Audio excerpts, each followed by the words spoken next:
예수님의 부활은 인류 역사 이래로 최대의 기적이요 기쁨과 감격의 사건입니다. 예수님께서 우리의 모든 죄를 짊어지고 십자가에서 죽으시고 3일째 되는 날 부활하심으로 구원의 문을 활짝 열어주셨습니다. 온 인류를 기와 사망의 권세에서 해방시켜 주신 것입니다.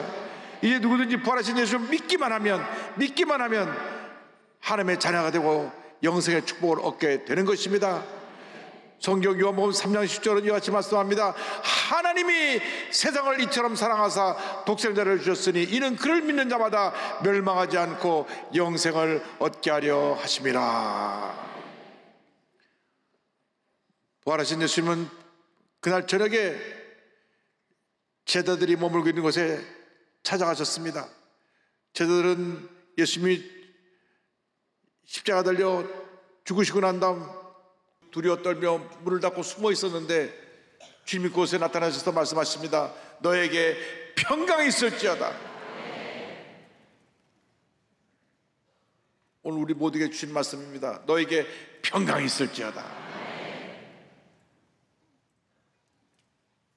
예수님이 돌아가신 후 저들은 모든 꿈과 희망을 다 잃어버렸습니다. 메시아로 믿고 따르던 예수님이 돌아가셨으니 그들의 삶의 목적도 꿈도 희망도 다 사라져버린 것입니다. 근데 누가 말하기를 예수님이 부활하셨다고 말합니다. 제자들은 그 말을 믿지 못했습니다. 여자들이 뭘 헛개비를 받겠지 그래서 생각했을 것입니다.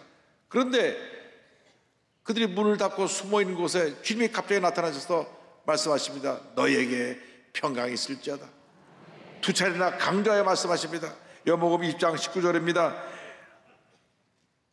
이날 곧 안식 후 첫날 저녁 때에 제자들이 유대인들을 두려워하여 모인 곳에 문들을 닫았더니 예수께서 오사 가운데 서서 이르시되 너에게 평강이 있을지어다. 21절에 또 말씀하십니다. 예수께서 또 이르시되 너에게 평강이 있을지어다. 아버지께서 나를 보내신 것 같이 나도 너희를 보내노라. 너에게 평강이 있을지어다. 샬롬. 예수님 말씀하셨습니다. 여기 샬롬이라는 말은 단순한 마음의 평안이 아니라 영, 혼육 모든 것이 회복된 상태를 말씀하고 있는 것입니다. 전인적인 이 조화를 이룬 것을 말씀하고 있습니다. 예수께서 이 선포하신 샬롬은 절망에 처한 제자들뿐 아니라 오늘 문제 어려움 속에 살고 있는 모든 인류에게 주신 희망과 축복의 메시지인 것입니다.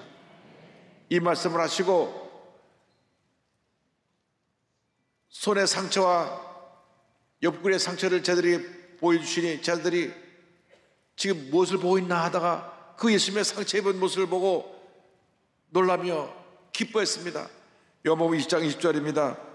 이 말씀을 하시고 손과 옆구리를 보이시니 제자들이 주를 보고 기뻐하더라.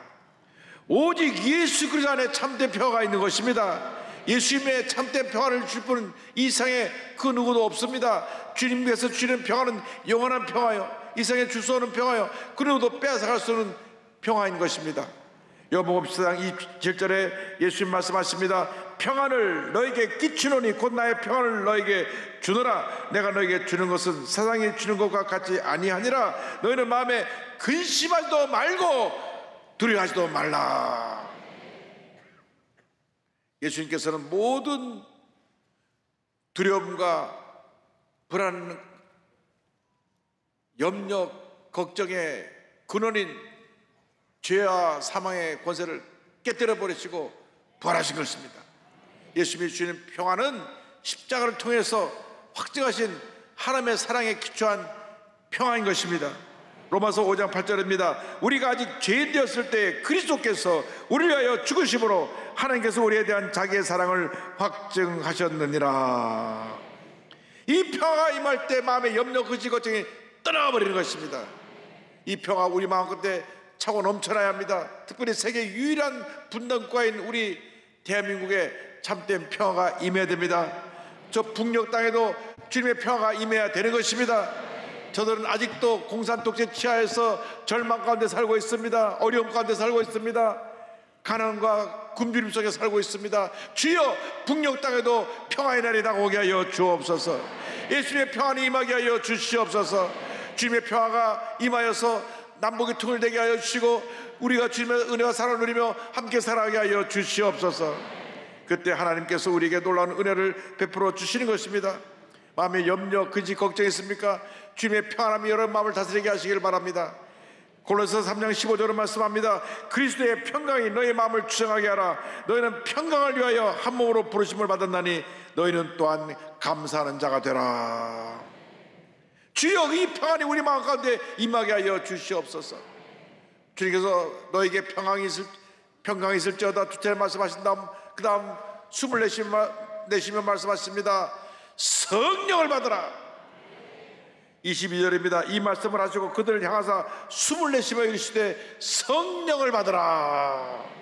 사람이 처음 지음받았을 때에 모든 다른 동물과 달리 하나님은 친히 흙으로 사람을 빚으시고 그 코에 하나님의 영 생기를 후 불어넣으셨습니다. 모든 동물은 하나님의 명의에 따라 하늘에 새가 생겨나 바다에 물고기가 생겨나라, 짐승의 이 땅 위에 짐승들이 생겨나라 명령하심으로써 창조하셨는데 만물의 영장인 사람만큼은 하나님의 형상대로 지음을 받았는데 그것은 바로 하나님의 영이 우리에게 들어왔다는 것을 말씀합니다. 창세기 2장 7절을 말씀합니다. 야훼 하나님이 땅에 흙으로 사람을 지으시고 생기를 그 코에 불어넣으시니 사람이 생명이 된지라. 하나님의 영을 후 불어넣는 순간 살아 움직이는 생명체가 된 것입니다. 우리가 예수를 믿고 새 사람이 될 때 천지 창조에 일어났던 그 놀라운 역사, 하나님의 영인 성령이 우리 삶 가운데 불어 들어오게 되는 것입니다. 하나님의 영이신 성령이 없이는 예수를 믿을 수도 없고 성령이 없이는 우리는 어떠한 능력 있는 신앙생활을 할 수도 없는 것입니다. 성령이 우리에게 임해야 되는 것입니다. 고린도전서 12장 3절을 말씀합니다. 또 성령으로 아니하고는 누구든지 예수를 주시라 할 수 없느니라. 우리가 예수님을 믿습니다 할 때 성령에게 임하여서 예수님을 믿고 하나님의 자녀로 살아갈 수 있도록 은혜를 베풀어 주시는 것입니다. 우리가 예수 믿고 나서 성령의 충만함을 받을 때 우리 힘으로 감당할 수 없는 많은 문제 어려움을 넉넉히 이기며 승리하는 삶을 살아갈 수가 있습니다. 우리가 예수 믿고 우리에게 맡긴 사명을 잘 감당하기 위해서 우리는 반드시 성령의 충만함을 받아야 되는 것입니다. 성령이 임하면 권능을 받고 주의 복음의 증인으로 쓰임을 받을 수 있게 되는 것입니다. 예수님께서 사도행전 1장 8절에 친히 말씀하셨습니다. 오직 성령이 너에게 임하시면 너희가 권능을 받고 예루살렘과 온 유대와 사마리아와 땅 끝까지 이르러 내 증인이 되리라 하시니라. 할렐루야. 간절히 기도하고 말씀을 붙잡고 나가는 자에게 성령이 임하는 것입니다. 성령이 임하면 권능이 임합니다. 권능이 임하면 모든 문제와 어려움을 헤쳐나갈 수 있는 위대한 하나님의 사람으로 쓰임을 받게 되는 것입니다. 사도 바울이 에베소 교회에 권면합니다. 술 취하지 말라. 이는 방탕한 것이니 오직 성령으로 충만함을 받으라. 오직 성령으로 충만함을 받으라. 에베소 교회에 보낸 편지 에베소 5장 18절에 사도 바울은 강조하여 말씀하고 있는 것입니다. 성령 충만 받을 때 하나님의 놀라운 은혜가 임합니다. 하나님의 축복이 임합니다. 성령 충만은 바로 우리로 하여금 하나님의 자녀로 살게 하는 위대한 능력입니다.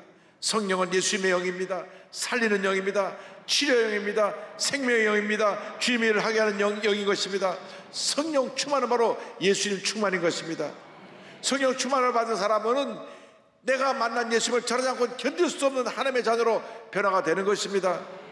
사람이 무엇인가 그 마음속에 가득 담겨있는 것이 흘러나가게 되어 있는데 미움이 가득 담겨있는 사람은 미움이 흘러나갑니다. 마음에 분노가 가득 쌓인 사람은 분노가 흘러나가게 되어 있는 것입니다. 그런데 성령으로 충만한 사람은 주의 사랑이 흘러나가게 되어 있습니다. 성령으로 충만함 받게 되길 바랍니다. 성령의 사람이 되어서 하나님을 기쁘시게 하고 하나님의 영광을 드리는 위대한 하나님의 사람으로 다 쓰임을 받게 되길 바랍니다. 성령이 임하시면 예수님의 성품의 성의 앞가지 열매가 주렁주렁 우리 삶 가운데 맺히게 되는 것입니다. 우리가 성령 충만받아 성령의 열매를 맺어야 됩니다. 갈라디아서 5장 20절 23절에 우리에게 말씀합니다. 오직 성령의 열매는 사랑과 희락과 화평과 오래 참음과 자비와 양선과 충성과 온유와 절제니. 할렐루야. 우리가 성령으로 충만하여 이 같은 열매를 주렁주렁 맺어야 됩니다. 우리는 예수 믿고 나서 작은 예수의 모습으로 살아가야 되는 것입니다. 예수 믿고 성령으로 충만하지 못하니까 우리 세상에 나가서 사람들에게 비판을 하고 손가락질을 당하게 되는 것입니다. 여러분, 우리의 모습에서 예수의 모습이 나타나야 됩니다. 우리가 지나간 자리에 예수님의 흔적이 남아 있어야 되는 것입니다. 야, 저 사람들 예수 믿는 사람들이구나, 저 사람들 때문에 이 세상이 이렇게 아름다워졌다고 하는 칭찬을 들어야 되는 것입니다. 올해가 한국 선교 140주년인데 두 명의 선교사가 1885년 4월 5일 부활절 아침에 인천항에 도착을 했는데 그 두 명의 뿌린 이 복음의 씨앗이 오늘날 풍성한 열매를 맺어서 전 인구의 4분의 1 가까이 예수를 믿는 놀라운 은혜와 축복이 임하게 된 것입니다. 성령의 충만을 받으면 우리 복음의 증인으로 쓰임받을 수 있게 되고 예수님을 닮은 작은 예수로 살아가게 되고 하나님의 영원한 나타나는 주님의 귀한 이끌로 쓰임을 받게 되는 것입니다. 성령을 받으라고 말씀하신 다음 주님께서 우리에게 용서를 명령하십니다. 누구의 죄든지 용서하라. 모든 사람의 마음속에 있는 가장 큰 숙제가 용서하지 못하는 겁니다. 한번 상처를 받으면 평생 그 상처를 안고 미움과 증오 속에 살아갑니다. 그런데 주님 말씀하십니다. 요한복음 20장 23절에 너희가 누구의 죄든지 사하면 사하여질 것이요 누구의 죄든지 그대로 두면 그대로 있으리라 하시니라. 용서는 사랑의 결정체요 부활의 메시지의 완성인 것입니다. 하나님께서 죄인인 우리를 일방적으로 용서해 주셨습니다. 우리가 죄 가운데 있을 때에, 죄와 절망의 노예가 되어 살고 있을 때에 예수님을 이 땅에 보내주셔서 십자가 달려 우리의 모든 죄를 짊어지고 돌아가게 하심으로 우리를 죄의 결박에서 자유케 하시고 우리에게 놀라운 용서와 사랑을 선물로 베풀어 주신 것입니다. 이 놀라운 하나님의 사랑과 용서가 우리를 하나님의 자녀로 변화시켜 주어서 오늘 이 자리에 있게 된 것입니다. 이제 우리는 값없이 용서받은 자로서 용서하며 살아가야 될 것입니다. 용서할 때 하나님의 능력이 우리 삶 가운데 강물처럼 넘쳐나게 될 것입니다. 그러나 사람들은 과거에 쓴 뿌리를 마음속에 담고 삽니다. 과거의 상처를 마음에 담고 삽니다. 자라나면서 부모에게 받은 상처, 학교에서 선생님에게 받은 상처, 이웃 친구에게 받은 상처 평생 안고 미움과 증오를 품고 삽니다. 오늘 그 모든 아픈 상처를, 미움과 증오를 십자가할 때 다 내려놓으시기 바랍니다. 세상에서의 싸움은 상대편을 짓밟고 때려 눕혀야만 승리합니다. 그러나 크리스찬의 싸움은 상대를 용서해야만 끝나는 것입니다. 용서해야만 승리할 수 있게 되는 것입니다. 용서는 최대한의 복수라는 것을 잊지 말기를 바랍니다. 우리가 칼을 들어 쓴 자는 칼로 망한다고 성경에 말했듯이 우리가 미움을 미움으로 갚으면 우리 삶 가운데 남는 것은 더 큰 절망밖에 없습니다. 잠언서 25장 21절 22절을 말씀합니다. 내 원수가 배고파하거든 음식을 먹이고 목말라가든 물을 마시게 하라. 그리하는 것은 빈 숯을 그의 머리에 놓는 것과 일반이요 야훼께서 내게 갚아주시리라. 주님께서 여러분의 억울함을 하시고 여러분의 문제를 해결해 주실 것입니다. 그러므로 여러분이 스스로 심판관에 대해서 남에게 복수하지 말고 기도하고 주님께 맡기고 여러분의 상처 입은 사람들을 용서하고 마음에서 놓아버리시기 바랍니다.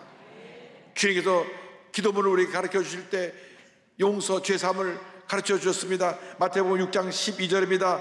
우리가 우리에게 죄 지은 자를 사하여 준 것 같이 우리 죄를 사하여 주시옵고. 용서할 때 기도의 응답이 다가옵니다. 기적이 다가옵니다.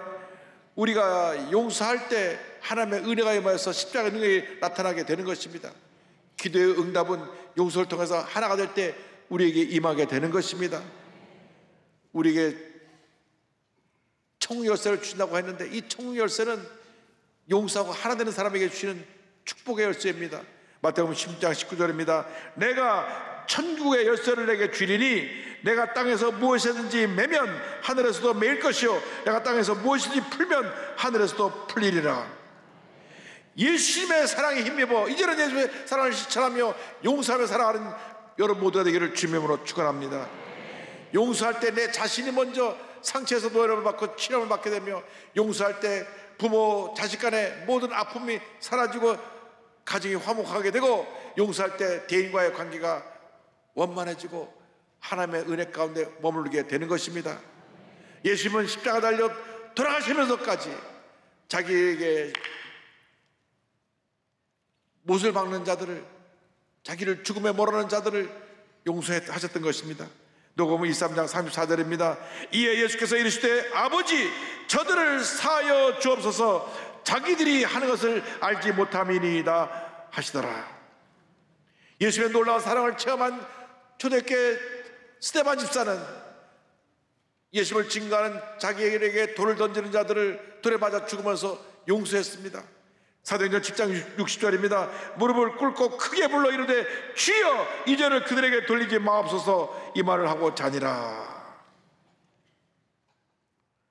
위대한 하나님의 사람으로, 그는 평신도 집사의 직분이었지만 주님의 사랑이 얼마나 감동됐든지 자기의 돌을 던지는 자들을 용서했습니다. 우리는 돌을 던지는 자를 용서하지 못하고 돌을 한 대 맞으면 돌을 들어 두 번 던지려고 하는 우리들의 마음인데, 그는 맞아 죽으면서도 그를 용서했습니다. 이것이 예수님의 사랑인 것입니다. 늘 갈등하고 다투고 싸웠던 우리의 모습을 이제는 바꿔야 됩니다. 주님, 용서하며 살게 하여 주옵소서, 사랑하며 살게 하여 주옵소서. 우리 옆에 국회라고 하는 큰 집이 있는데 늘 여야가 싸웁니다. 주님, 국회에 사랑과 용서가 임하게 하여 주시고, 물고 뜯고 싸우는 국회가 아니라 이제는 사랑하고 화해하고 화목하고 하나 되는 국회가 되게 하여 주옵소서. 이 좁은 땅덩어리 대한민국에 주님이여, 우리가 같은 민족으로 살면서도 지역 간에, 계층 간에, 이념 간에 갈등과 대립으로 싸우고 나눈 이 어떤 잘못된 모습을 주님 용서하여 주시고, 이제는 우리 그리스도인들이 중심이 되어서 우리 모두가 화목하고 화해하고 용서하고 사랑으로 하나 되게 하여 주옵소서. 모든 인간이 연약하기 때문에 우리는 용서를 받아야 되고 용서를 하며 살아야 되는 것입니다. 매일의 생활 속에서 우리가 지는 죄를 하나님 앞에 용서를 받아야 되고, 또 이웃이 우리에게 상처 입은 죄를 용서하며 살아갈 때 하나님의 은혜가 우리에게 임하게 될 것입니다. 미움과 분노에 사는 사람은 평생 미움과 분노에 갇혀서 온갖 고통을 겪다가 비참하게 삶을 마무리하게 됩니다. 이 시간 마음속에 품고 있는 미움과 원한의 칼들을 다 내려놓고 주님의 사랑과 용서로 하나 되어 한평생 용서하고 사랑하며 살아가는 주님의 귀한 일꾼들이 되기를 바랍니다. 전신마비 사고를 당하고 30년 동안 전 세계에 용서와 희망을 전하다가 2017년 1월 10일 천국에 간 스티븐 맥도날드 경찰관이 있습니다. 뉴욕 경찰관이었던 그는 1986년 당시 29세 때인데요, 7월 18일 맨하탄의 센트럴파크를 순찰하던 도중 15살 소년이 쏜 3발의 총알을 맞고 목 아래쪽을 영원히 쓸 수 없는 전신마비자가 되고 말았습니다. 경찰이 된 지 2년밖에 안 됐고 젊은 아내는 아이를 임신한 상태입니다. 근데 졸지에 온몸이 마비가 되었기 때문에 남이 도와주지 않고는 아무것도 할 수 없는 그러한 지체부자가 된 것입니다. 그런데 그가 태어난 자기 아들을 보면서 그의 마음에 변화가 다가왔습니다. 그는 이런 고백을 합니다. 한순간에 저는 활동적인 경찰관에서 몸도 못 가누는 범죄 피해자가 되었습니다. 그런데 사건이 발생하고 6개월 후 아들이 태어났습니다. 아들은 저에게 살아야 한다고, 이전과는 다르게 살아야 한다고 하나님이 보내신 메시지 같았습니다. 저는 그 메시지에 답을 해야 했습니다. 그래서 저를 변화시켜달라고 기도했습니다. 기도하면서 저를 쏜 젊은 친구를 용서하고 싶은 마음이 생겼습니다.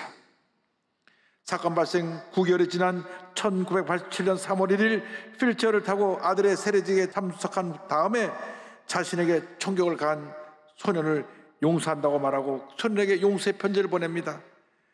그러자 그 소년이 자기를 용서해달라고 사과를 할 때 그 사과를 받아들였습니다. 그 소년을 용서한 이유에 대해서 경찰관은 이와 같이 말합니다. 척추에 박힌 총알보다 가슴속에서 자라는 복수심이 더 끔찍하다고 믿으니까요. 물론 스스로 목숨을 끊고 싶었던 적도 있습니다. 그러나 결국 분노는 감정 낭비라는 걸 깨달았습니다.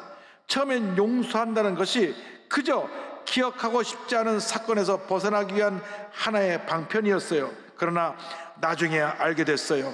저 자신도 악하고 이기적인 삶을 살아왔다는 것을 말입니다. 용서가 필요한 것은 바로 저 자신이었어요. 그 사고는 내게 호된 신앙의 시험이자 나를 하나님께로 더욱 가까이 이끌어주고 내면과 영혼에 집중하도록 해준 하나님의 축복이었습니다. 할렐루야. 그 이후 그는 휠체어를 타고 북아일랜드, 이스라엘, 보스니아 등 전 세계 전쟁 분쟁 지역을 방문해서 평화와 용서의 메시지를 전합니다. 또한 용서하기 어려운 사람을 용서하는 폭력 고리 끊기 프로그램을 통하여서 중앙고등학교, 대학교에서 왕따, 폭력, 총기 사고 등으로 상처 입은 많은 학생들이, 젊은이들에게 자신의 경험을 전하면서 용서와 사랑을 전했습니다. 저 미국을 순회하고 영국을 순회하면서 저들에게 사랑과 용서를 전했습니다. 이를 통해 사람들에게 살아있는 성자, 진짜 영웅이라고 하는 칭호를 받게 되었고, 그가 세상을 떠났을 때 뉴욕 시장은 그는 진정한 영웅의 표상이었다고 그를 죽음을 애도했으며, 시경찰국장이 와서 또 수많은 사람이 그의 죽음을 애도했습니다. 그가 활동한 폭력의 고리 끊기 프로그램의 지도 목사인 요한 크리스토프 아누도 목사는 용서에 대해서 이와 같이 말합니다. 용서는 그리스도의 명령일 뿐 아니라 우리 삶과 관계 속에서 깨어진 모든 것을 회복시키는 중요한 열쇠다.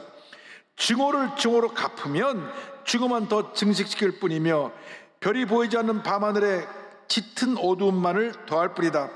어둠으로 어둠을 몰아낼 수 없다. 오직 빛만이 그렇게 할 수 있다. 미움이 미움을 몰아낼 수 없다. 오직 사랑만이 그렇게 할 수 있다. 미움은 미움을, 폭력은 폭력을, 그리고 가혹함은 가혹함을 낳는다. 사랑만이 오직 적을 친구로 변화시킬 힘이 있다. 할렐루야. 여러분 주위를 둘러보십시오. 얼마나 많은 사람들이 상처에 있고 고통 가운데 살고 있습니까? 그 괴로운 세상에, 문제 많은 세상에 여러분을 보내십니다. 사랑의 화신으로, 용서의 화신으로 여러분을 보내시는 것입니다. 여러분이 나가서 그들을 치료해 줘야 됩니다. 상처 입은 그들을 용서하고 사랑을 품어줘야 되는 것입니다. 주님이 여러분을 부르실 때 여러분 이제는 마음의 미움과 증오를 다 내려놓고 원망과 불평, 섭섭함을 다 내려놓고 주님의 사랑으로 사랑하고 용서하며 남은 인생 정말 주님 안에서 복된 인생 살아가는 여러분 모두 되기를 주님의 이름으로 축원합니다. 축원합니다. 축원합니다.